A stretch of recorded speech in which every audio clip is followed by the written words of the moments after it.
As we already know each other, I don't have to make an introduction, except, of course, introducing Ronan Bouroullec. It's the two brothers working together, Ronan and Erwan Bouroullec. This is Ronan.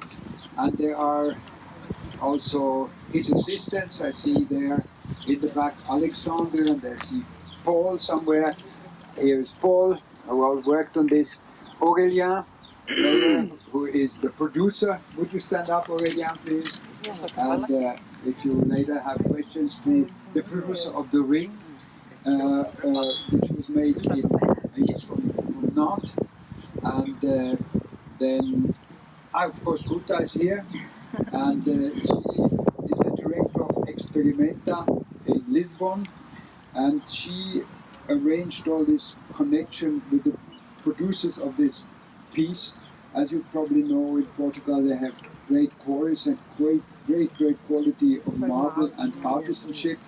And a year ago, Guta organized an exhibition here with different architects doing objects in marble, and so she was instrumental in getting us together with this producer, and it was made very, very fast, and we were getting very good treatment in that way. So thank you very much.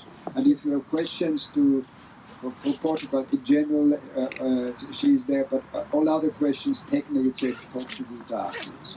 Okay, so we talked about this intervention just before. This is another intervention, and we just try to make this landscape a pleasure for people, for visitors, for kids, for families. And if it was beautiful weather or a weekend, you would see maybe 100 people sitting around and getting a picnic, and then already we saw children playing here. You put a little piece of grass and it flows down. So the idea is to make something very, very pleasant for our many visitors. The origin of this, at least for me, was an exhibition that Ronan and Erwan did. It was called Rêverie Urbaine, and it was first shown in Rennes, and then it was here, and then there they showed very interesting interventions between the urban world and nature.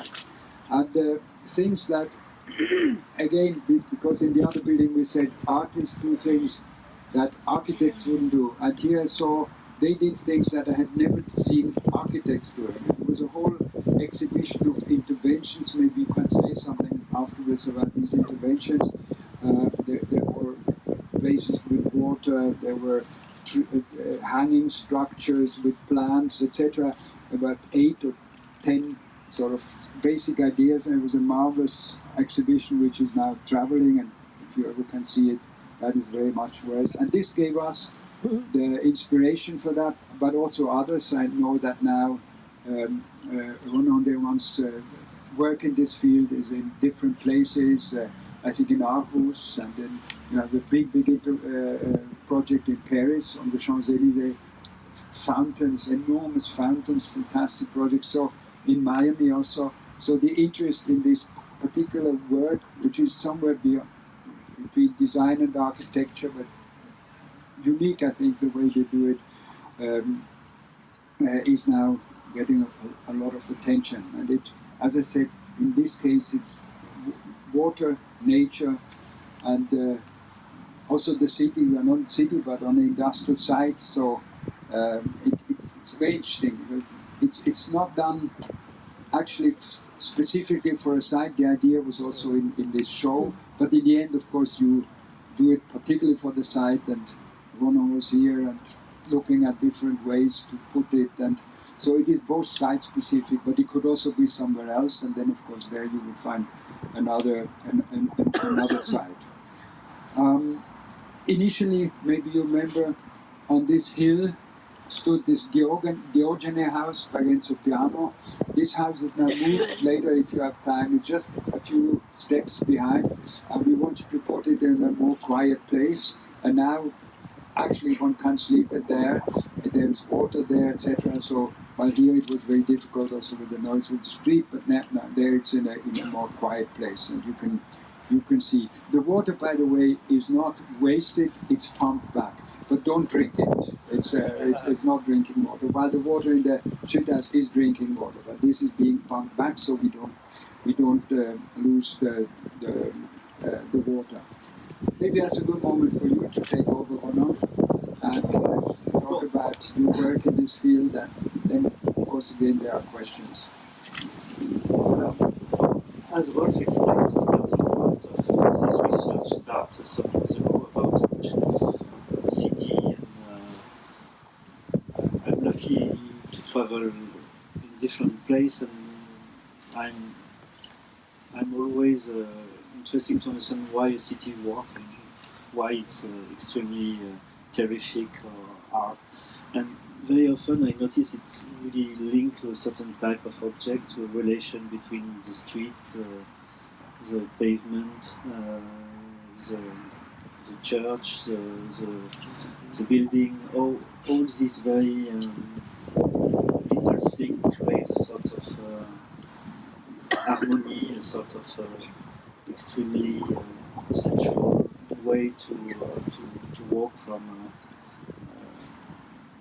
a place to another. So this exhibition some years ago was trying to define like a sketchbook of idea about city and how they could evolve, or how we could, as a designer, propose some idea. So since this period, there is this exhibition had a certain success, and since this period, we are building almost in different parts of the world project. So from Miami to the future Fontaine for the Champs-Élysées, which are 15-meter high bronze and crystal trees running turning in the street. So it's here it was a request from Rolf to find a place to install something, and I wanted the idea here was to have something very gentle, or sort of more in this very grey moment. It's not perfect, but last Saturday it was someone said me that there was almost 60 children playing with this fountain. The idea came from my daughter, and probably from my childhood. I grew up in the countryside, so I had this small stream next to the house, and I spent so many time to put a twig inside, and that the twig is running. My daughter, which is who grew in Paris, spent a lot of time to use subway tickets and to I don't know the exact term in English, but to put it in the gutter to run after it. So this was the idea of this fountain, to collect an herb or a flower, and to let it run, and to run with it. So, and yesterday it was a lot of dogs coming to have a bit of water. I don't know if they survived today. But, that's a point. So it's a very simple project, and the other one is it's a bench around a tree. Again, the question of the relation between an artificial tube, an artificial object, and natural thing. So how to provide a certain sensuality, a certain poetry in the landscape. That's almost the thing.